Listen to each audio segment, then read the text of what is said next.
ఇదే నా పల్లెటూరు, ఇదే నా తల్లిగారు, మా ఊరి పాడి పంట రాములోరి దీవెనంట.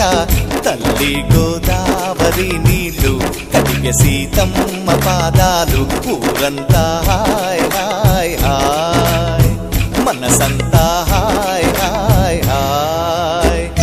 ఇదే నా పల్లెటూరు, ఇదే నా తల్లిగారు, మా ఊరి పాడి పంట రాములోరి దీవెనంట.